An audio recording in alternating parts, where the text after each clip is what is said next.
In some global cities, placing two young children in full-time care can cost more than renting the family's apartment.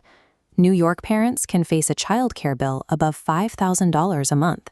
London support can reduce the cost dramatically, but disappear when income or eligibility changes.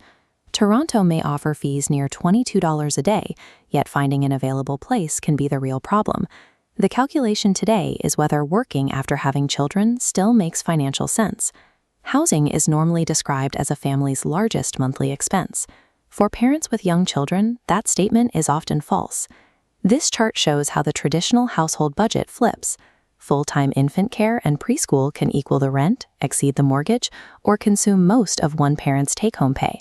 Figuring out the actual math is difficult because the advertised childcare fee is only the beginning. Government support may reduce the bill, but income levels can remove eligibility. Alternatively, a subsidized place might exist in theory, but long waiting lists make it impossible to secure. The result is a hidden labor market decision. The lower-earning parent is forced to calculate whether continuing to work produces enough income after paying for the commute, taxes, and childcare. To evaluate the global childcare market, we separate the expenses into three categories.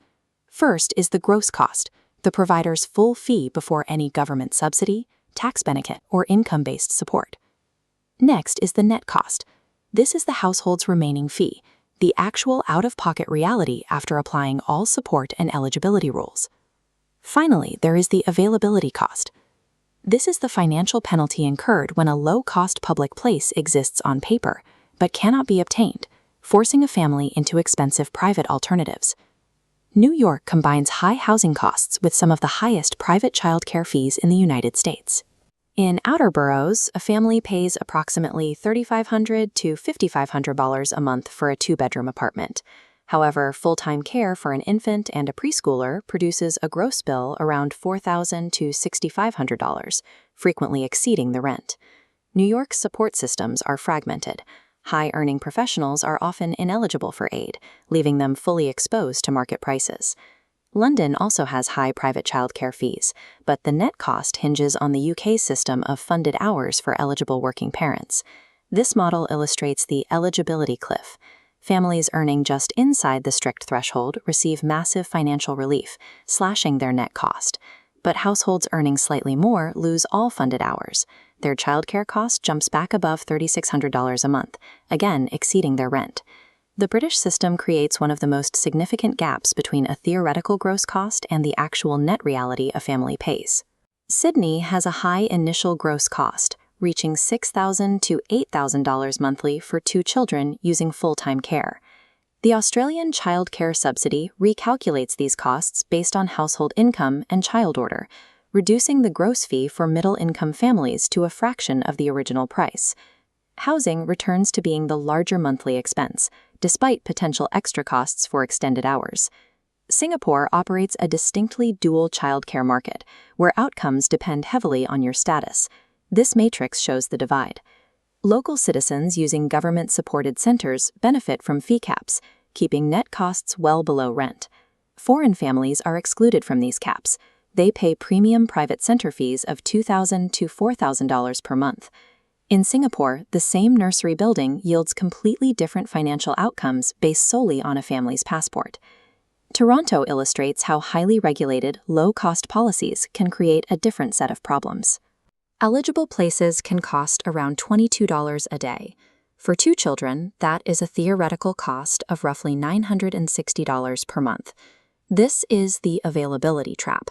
Long waitlists mean these subsidized places are often impossible to secure when they are needed. The lack of physical supply forces parents into unsubsidized home care, hiring a nanny, or sacrificing work hours to bridge the gap. Toronto proves that having the lowest potential net cost is financially meaningless if a physical placement is unavailable. Dubai has moderate nursery pricing, but provides no universal public subsidy for its expatriate population. Premium nurseries cost between $1,400 and $2,600 monthly. In outer districts, these fees can approach or exceed family apartment rents. Affordability in Dubai relies on whether an employer provides specific allowances for housing and education. Families in Dubai face substantial long-term private education costs, making employer benefits the single defining factor of financial survival.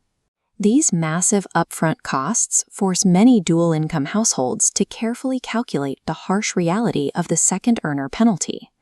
A lower-earning parent should use this formula: take-home pay minus childcare, commuting, work expenses, and tax loss. Once the math is done, the immediate monthly financial gain of working is often near zero.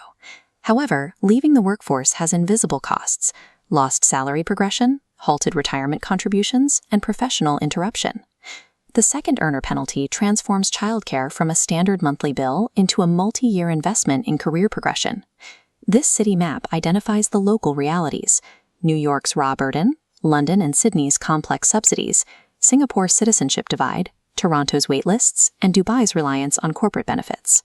The real cost of childcare is the net fee after support, time required to find a place, and income sacrificed when care is unavailable. Money Map identifies exactly where your money works.